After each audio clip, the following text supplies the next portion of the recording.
Bonjour, dans cette vidéo, nous verrons comment utiliser la fenêtre d'arrangement.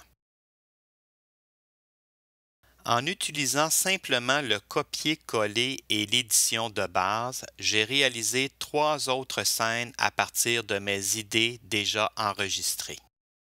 Une introduction de 2 mesures, la partie A qui est constituée de mes idées enregistrées, la partie B qui est une réplique de la partie A et dans laquelle j'ai modifié seulement la mélodie, et la partie A et fin qui est une copie de la partie A avec une modification de la dernière mesure.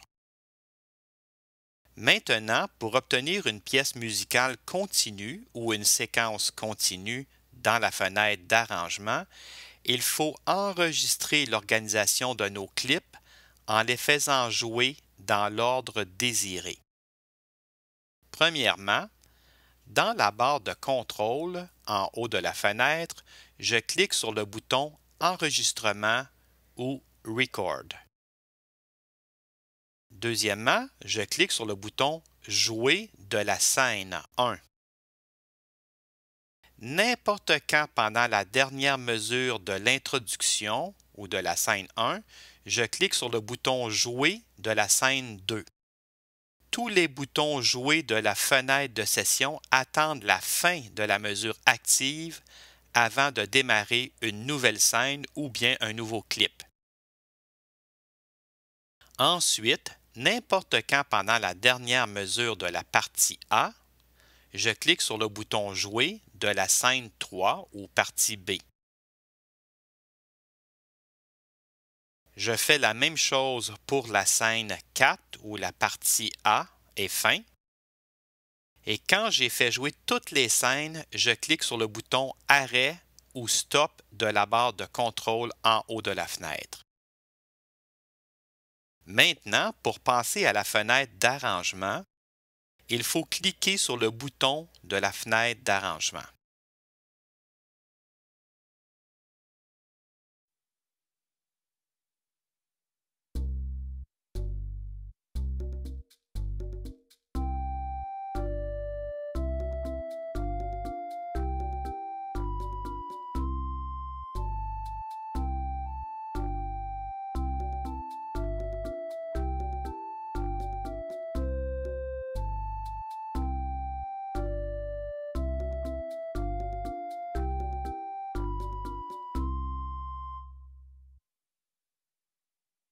On peut maintenant éditer dans la fenêtre d'arrangement de la même façon que dans la fenêtre de session.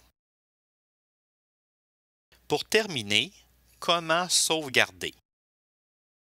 Nous nous concentrerons sur les 2 façons principales de sauvegarder une séquence. Premièrement, sauvegarder la pièce en format Ableton Live Intro. Et deuxièmement, exporter la pièce ou la séquence en format audio stéréo. Commençons par sauvegarder la pièce en format Ableton Live.